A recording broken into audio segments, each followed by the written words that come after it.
Very good morning to all of you. Welcome to Learn Next Nursing platform. Our today's LMR topic is respiratory volumes and capacity.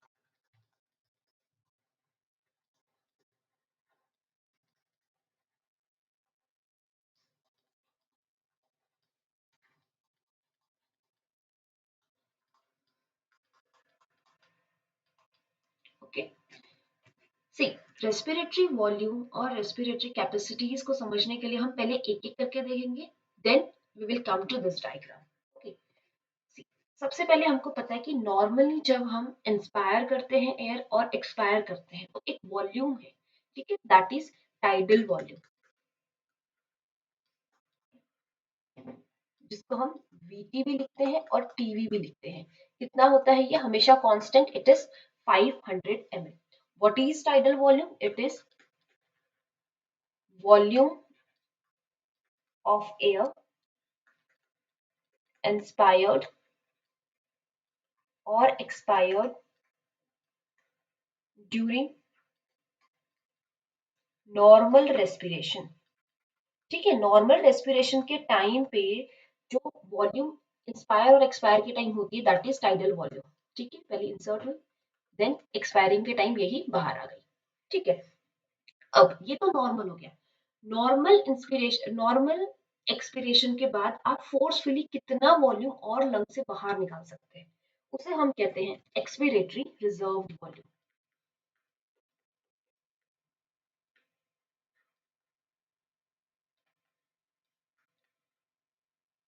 Expiratory reserved volume या फिर ERV. ठीक है, अब ERV कितना होता है total? It is 1000 ml to 1100 ml. ठीक है, अब एक तो हो गया हमारा टाइडल वॉल्यूम जो कि नॉर्मल हो रहा है. उसके बाद एक और होता है ERV जो कि हम फोर्सफुली एक्सपायर करके एयर को बाहर निकालते हैं. So it is additional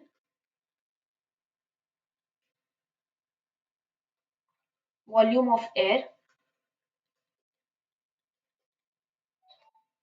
a person can expire by a forcible expiration. ठीक है, अब आपका क्वेश्चन है कि यहाँ पे ये राइज होता है कि मैडम ठीक है, टाइडल वॉल्यूम में नॉर्मल इंस्पिरेशन और एक्सपिरेशन हो गया, फिर नॉर्मल एक्सपायरेशन होने के बाद हमने फोर्सफुली, ठीक है, फोर्स लगा के कंप्लीट एक्सपायरेशन कर दिया, तो क्या उसके बाद लंग्स कंप्लीटली खाली हो जाते हैं, उसमें कोई वॉल्यूम ऑफ एयर नहीं रहता? Yes, still there is volume of air, जिसको हम कहते हैं रेसिडुअल वॉल्यूम. और ये जो रेसिडुअल वॉल्यूम होती है ये भी हमेशा कांस्टेंट होती है, that is 1100 to 1200 ml. It means tidal volume जो कि इंस्पायर और एक्सपायरेशन होती है, उसके बाद एक्सपिरेटरी रिजर्व वॉल्यूम जो कि हम बाहर निकालते हैं, और उसके बाद जो बची हुई वॉल्यूम होती है दैट इज रेसिडुअल वॉल्यूम. तो रेसिडुअल वॉल्यूम कौन सी वॉल्यूम होती है? It is volume of air remaining in the lungs even after a forcible expiration. आपने पूरे फोर्स से भी एयर को बाहर निकाल दिया, फिर भी जो वॉल्यूम बच जाती है लंग्स में उसको हम कहते हैं रेसिडुअल वॉल्यूम. ठीक है, अब अगर मैं आपसे ये पूछूं कि हमारे बॉडी में कितना फंक्शनल रेसिडुअल कैपेसिटी है, तो हम क्या कहेंगे? See, volume of air that will remain in the lungs after a normal expiration. ठीक है, उसी को हम कहते हैं functional residual capacity. Functional residual capacity. Functional residual capacity हम किसको कहेंगे? सी, ये हमारा टाइडल वॉल्यूम हो गया जो कि इंस्पिरेशन और एक्सपिरेशन के टाइम पे हो रहा है. उसके बाद हम फोर्सफुली कितना निकालते हैं? Expiratory reserve volume. उसके बाद भी कितना बच जाता है? Residual volume. तो ये जो ERV प्लस RV होता है, ठीक है, इसको हम कहते हैं FRC, that is functional residual capacity. और ये कितनी होती है? It is 2100 to 2300 ml.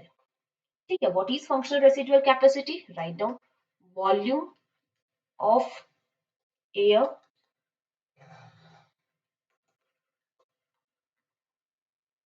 that will remain in lungs after normal expiration. Normal expiration के बाद में हमारे लंग्स में कितनी वॉल्यूम बच जाती है? ये तो टाइडल वॉल्यूम हो गया। उसके बाद एक्सपीरेटरी रिजर्व वॉल्यूम होती है जो कि आप फोर्सफुली निकालते हो। फोर्सफुली एयर निकालने के बाद में भी जो वॉल्यूम बच जाती है दैट इज रेसिडुअल वॉल्यूम। तो फंक्शनल रेसिडुअल कैपेसिटी कितना हो गया हमारा? Expiratory reserve volume as well as residual volume. ठीक है। देन अब जिस तरीके से एक्सपीरेटरी रिजर्व वॉल्यूम होती है, हमारी इंस्पिरेटरी रिजर्व वॉल्यूम भी होती है कि नॉर्मली इंस्पायर होने के बाद, एयर इंस्पायर करने के बाद हम और कितना फोर्सफुली जो एयर है उसको इंस्पायर कर सकते हैं, that is inspiratory reserve volume. Inspiratory reserve volume total कितनी होती है? 2500 टू 3000 ml। ठीक है। तो एक तो हो गया टाइडल वॉल्यूम, ये हो गया एक्सपीरेटरी रिजर्व वॉल्यूम, ठीक है, और ये हो गया रेसिडुअल वॉल्यूम। इन सब के बाद में हम कितना इंस्पायर कर सकते हैं वॉल्यूम को, that is inspiratory reserved volume. ठीक है। टोटल कितनी होती है? 2500 to 3000 ml। Then it is additional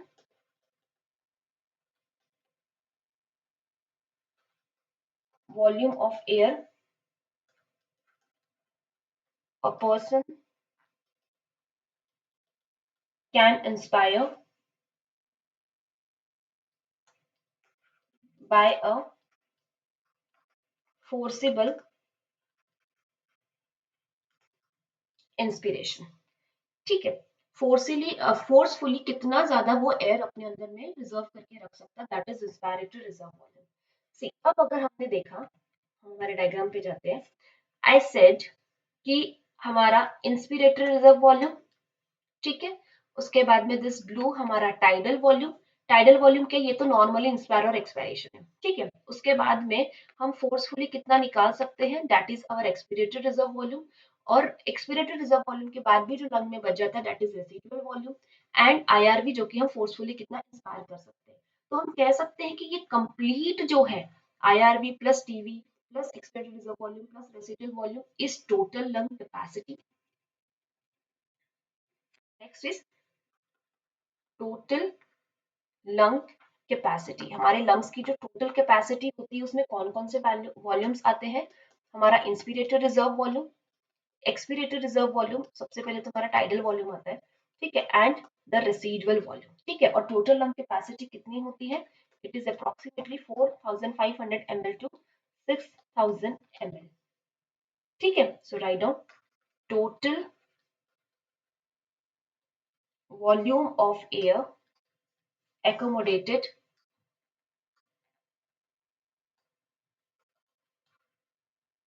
in lungs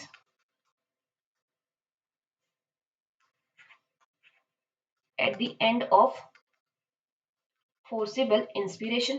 सही बात है। ठीक है। आपने टाइडल वॉल्यूम से कर लिया जिसमें कि वो इंस्पिरेटरी और एक्सपिरेटरी जो हमारा नॉर्मल इंस्पिरेशन एक्सपिरेशन है उसके टाइम का वॉल्यूम है। फिर आप फोर्सफुली कितना और ज्यादा बाहर निकाल सकते हो, that is expiratory reserve volume. Expiratory reserve volume होने के बाद भी क्या लंग्स में कोई वॉल्यूम बचता है? Yes, that is residual volume. और रेसिडुअल वॉल्यूम होने के बाद में भी आप कितना फोर्सफुली इंस्पायर कर सकते हो, तो ये टोटल क्या हो जाती है? हमारी टोटल लंग कैपेसिटी। ठीक है। अब ये होती है वाइटल कैपेसिटी और इसी को हम कहते हैं फोर्स एक्सपिरेशन। अब फोर्स एक्सपिरेशन और वाइटल कैपेसिटी में क्या होता है? See this is vital capacity, it is equal to inspiratory reserve volume plus tidal volume plus expiratory reserve volume. ठीक है। ये होती है हमारी फोर्स एक्सपिरेशन। ठीक है। इट इज टोटल कितना होता है ये हमारा? 3400 टू 4800 ml। ठीक है। अब इसमें होता क्या? Write down the maximum volume of air a person can breathe in after forced expiration, and the maximum volume of air a person can breathe out after forced inspiration. See vital capacity क्या होती है? Maximum volume of air जो हम forcefully expire कर सकते हैं, ठीक है, प्लस हमारा जो नॉर्मल इंस्पिरेशन और एक्सपिरेशन के टाइम का वॉल्यूम होता है, प्लस हमारा मैक्सिमम वॉल्यूम ऑफ एयर जो हम फोर्सफुली इंस्पायर कर सकते हैं, उसे हम कहते हैं vital capacity. It means inspirated reserve volume, ठीक है, एक्सपिरेटेड रिजर्व वॉल्यूम और हमारा टाइडल वॉल्यूम जो कि नॉर्मल इंस्पिरेशन और एक्सपिरेशन में होता है, ठीक है। देन एक और टर्म होता है दैट इज एक्सपिरेटरी कैपेसिटी।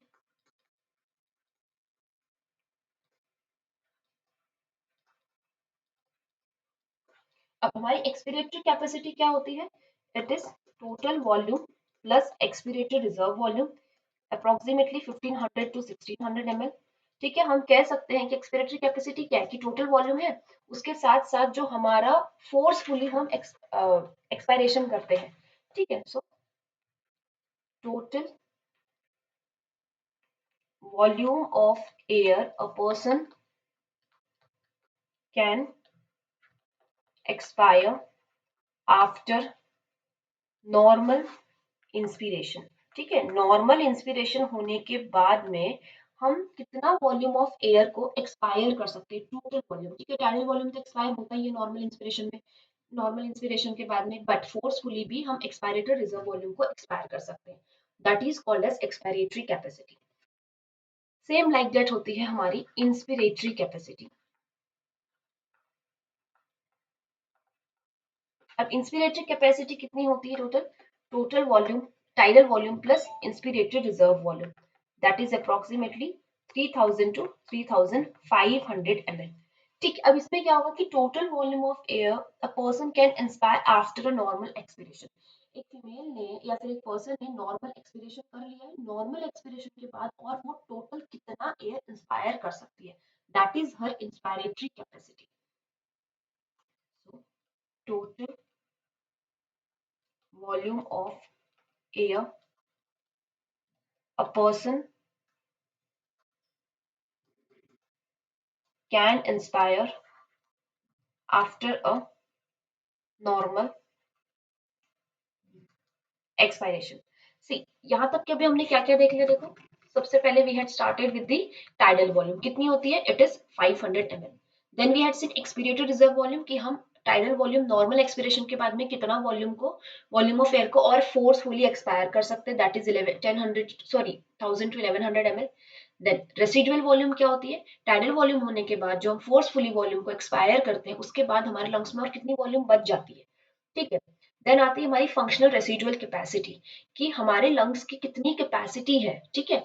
पहले तो टाइडल वॉल्यूम से इंस्पिरेशन एक्सपिरेशन हो गया, तब 500 ml हो गया, उसके बाद में एक्सपिरेटेड रिजर्व वॉल्यूम और उसके साथ साथ रेसिडुअल वॉल्यूम, इसको टोटल करके जो हमारी बनती है that is functional residual capacity.